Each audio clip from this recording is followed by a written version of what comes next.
Hello anime lovers, स्वागत है आपका वाई पर एनिमे एक्सप्लेन्ड चैनल पर। और आज हम देखेंगे जुजुत्सु काइसेन के नए सीजन 3 के एपिसोड नंबर 2 को। तो चलिए जानते हैं आगे की कहानी को बिना किसी देरी के। अब तक हमने देखा कि यूता यूजी के सीने में तलवार घुसा के उसे मार देता है और यूजी के अंदर बैठे सुकुना को भी हम देखते हैं। वहीं दूसरी तरफ नाओया अपनी सुपर स्पीड से चोजो की धुलाई कर रहा था। चोजो को उसकी टेक्निक ही समझ नहीं आ रही थी, पर इतनी मार खाने के बाद भी वो वापस खड़ा हो जाता है। नाओया कहता है कि तुम कितने अड़ियल हो, आखिर तुम हो क्या? तो चोजो बोलता है कि मैं 10 लोगों का बड़ा भाई हूँ। चोजो अब फ्लोइंग रेड स्केल नाम की टेक्निक इस्तेमाल करता है, जिससे वो अपनी आंखों को स्ट्रॉन्ग कर सकता है और नाओया की सुपर स्पीड को देख सकता है। नाओया फिर से उस पर अटैक करने जाता है और इस बार चोजो ने उसे पकड़ ही लिया था, पर नाओया उसके पेट में चाकू मार देता है, जिससे चोजो का खून निकलने लगता है। नाओया कहता है कि तुम बहुत अड़ियल हो, तो मुझे हथियार इस्तेमाल करना पड़ा। तुम ब्लड मैनिपुलेशन इस्तेमाल कर सकते हो ना, तो अपने बहते हुए खून को भी आराम से रोक ही लोगे, पर देखते हैं कि इस हालत में तुम कब तक लड़ पाओगे।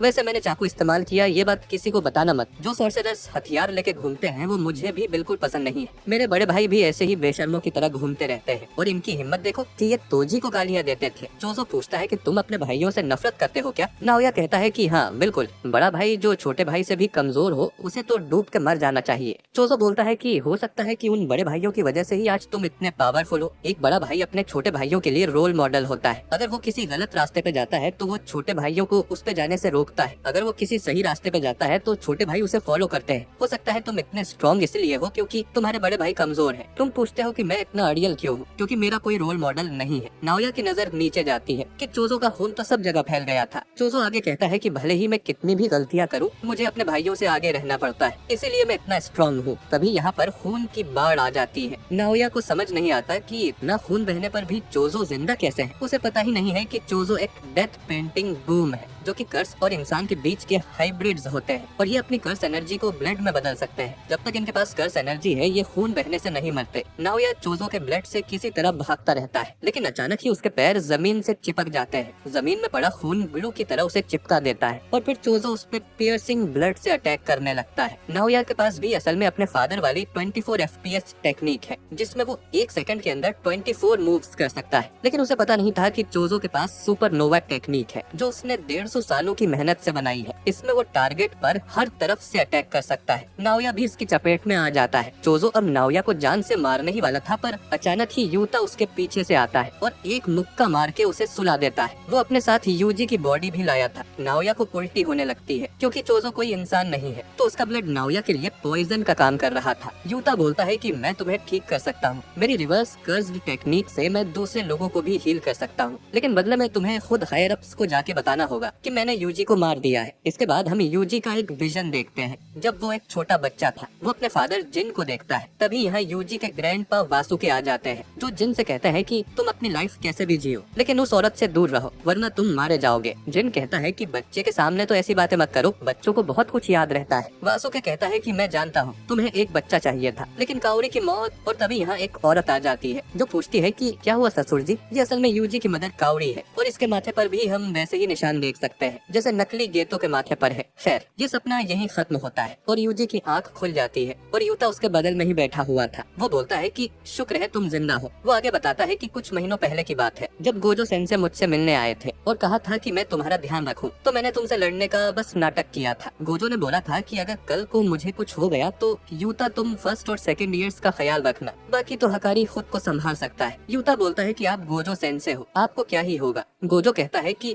खासकर यूजी का ख्याल रखना, वो तुम्हारी तरह ही है, उसको भी एक बार मौत की सजा मिल चुकी है, इसीलिए यूता ने यूजी को मारने का नाटक किया। अगर वो मना करता तो किसी और को उसे मारने भेजा जाता। हायर अप्स भी कोई बुद्धू नहीं है। मैं तुम्हें सच में मारूं इसके लिए मैंने उनके साथ बाइंडिंग वाउ ली थी, इसलिए मुझे तुम्हें सच में मारना पड़ा। यूजी पूछता है कि तो फिर मैं जिंदा कैसे हूँ? यूता बोलता है कि रिवर्स कर्स्ड टेक्निक की वजह से। उसने यूजी का दिल बंद होते ही उसे तुरंत हील कर दिया था। इससे हायर अप्स को दी हुई कसम भी रह गई और यूजी भी नहीं मरा। यूजी के लिए मर के जिंदा होना कौन सी नई बात है। और ज्यादा लोग ये नहीं जानते कि यूता ऐसे दूसरों को हील भी कर सकता है। कभी न कभी तो लोगों को पता चल ही जाएगा, पर फिलहाल तो यूजी दुनिया के लिए मर चुका है। यूजी पूछता है कि तुमने मेरे लिए इतना सब क्यों किया? तो यूता कहता है कि जिन लोगों की मैं परवाह करता हूँ वो तुम्हारी परवाह करते हैं। मेरे पास भी एक समय खतरनाक पावर थी, लेकिन तुम्हारी पावर तुम्हारी अपनी नहीं है और इसमें तुम्हारी कोई गलती भी नहीं है। तभी मेगुमी यहाँ आ जाता है और यूजी से कहता है कि हम जुजुत्सु हाई वापस जा रहे हैं, हम तुम्हें छुपा के अंदर ले जा सकते हैं। यूजी बोलता है कि मैं नहीं जा सकता क्योंकि शिबुया कांड में इतने सारे लोग लोग मेरी वजह से मारे गए। मेगुमी बोलता है कि उसमें तुम्हारी कोई गलती नहीं थी, तुम हार नहीं मान सकते, हम कोई हीरोज नहीं है, हम जुजुत्सु सॉर्सरर्स हैं, हमें कोई नहीं समझ सकता, हमें लोगों की मदद करते रहना होगा, ये साबित करने के लिए कि हमारा भी वजूद है। यूजी मन में सोचता है कि मैं तुम्हारे साथ नहीं रह सकता क्योंकि फिर तुम पर भी खतरा आ जाएगा। मेगुमी अब बोलता है कि मुझे तुम्हारी मदद चाहिए। नकली गेतो यानी केंजाकू ने एक किलिंग गेम शुरू कर दिया है जिसमें जुजुत्सु सॉर्सरर्स एक दूसरे को मार सकते हैं और इसका नाम है कलिंग गेम। और मेगुमी की बहन सुमिकी को भी जबरन इस गेम का हिस्सा बना दिया गया है, इसीलिए मुझे तुम्हारी मदद चाहिए। इसके बाद हमें कलिंग गेम के कुछ रूल बताए जाते हैं, जैसे सभी खिलाड़ियों को 19 दिन के अंदर इसमें एंटर करना है। अगर कोई रूल तोड़ता है तो उसकी कर्स टेक्निक को रिमूव कर दिया जाएगा जिससे खिलाड़ी की मौत हो जाएगी। पार्टिसिपेट करने के लिए इन्हें कॉलोनी में आना है, कोई किसी को मारेगा तो उसे पॉइंट्स मिलेंगे। और भी रूल्स हैं जिन पे हम आगे बात करेंगे। यूजी अब यूता से कहता है कि सुकुना मेगुमी के लिए कुछ तो प्लानिंग कर रहा है। शिबुया में मुझे सुकुना की कई सारी फिंगर्स खिला दी गई थी जिससे सुकुना ने मेरी बॉडी पर कंट्रोल ले लिया था। अब मेरे अंदर सुकुना की 15 फिंगर्स है। मुझे यकीन है कि अब सुकुना मेरी बॉडी पे कंट्रोल नहीं ले पाएगा, लेकिन अगर मैं कभी सुकुना बन जाऊं तो तुरंत ही मुझे मार देना। यूता कहता है कि ठीक है। यूजी अब मेगुमी से पूछता है कि अब हमें क्या करना है। मेगुमी बोलता है कि सबसे पहले तो हमें जुजुत्सु हाई वापस जाके मास्टर टेंजन से मिलना है, उनसे पूछना है कि हम गोजो को फिर से आजाद कैसे कर सकते हैं और केंजाकू आखिर क्या प्लान कर रहा है, कलिंग गेम में वो क्या करने वाला है। इन सवालों के जवाब मास्टर टेंजन ही दे सकते हैं। यूजी पूछता है कि मिस यूकी को ये बात पता है क्या, तो मेगुमी बोलता है कि ये आइडिया यूकी का ही है, वो पहले से जुजुत्सु हाई में छुपी हुई है। यूजी बोलता है कि मास्टर टेंजन के बैरियर को हम पार कैसे करेंगे, उसमें 1000 दरवाजे होते हैं जो घूमते रहते हैं और उनमें से कोई एक ही टॉम ऑफ स्टार कॉरिडोर तक लेके जाता है जहाँ मास्टर टेंजन रहते हैं। अगर हम सही दरवाजा नहीं चुनेंगे तो टेंजन से भी नहीं मिल पाएंगे। अब यूजी मेगुमी से पूछता है कि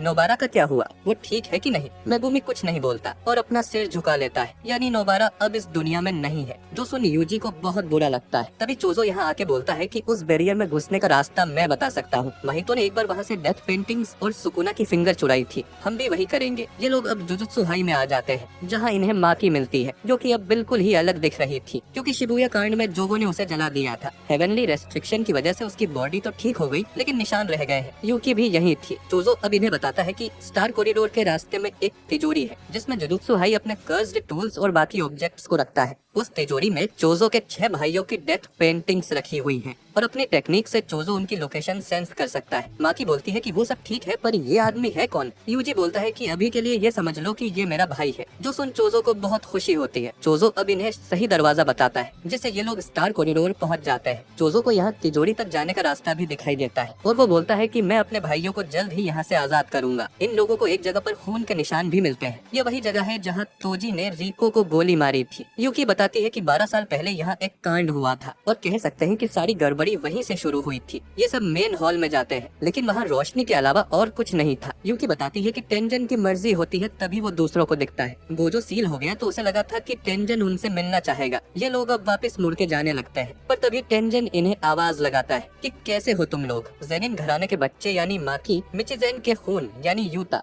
डेथ पेंटिंग यानी चोजो और सुकुना का वेसल यानी यूजी। और ये एपिसोड यहीं पर एंड हो जाता है। तो दोस्तों टेंजन सामा के दर्शन हो गए हैं, क्या वो इन्हें कोई काम की इन्फॉर्मेशन देगा, जानेंगे अगले एपिसोड में। खैर वीडियो अच्छा लगा हो तो इसे लाइक और शेयर कीजिए।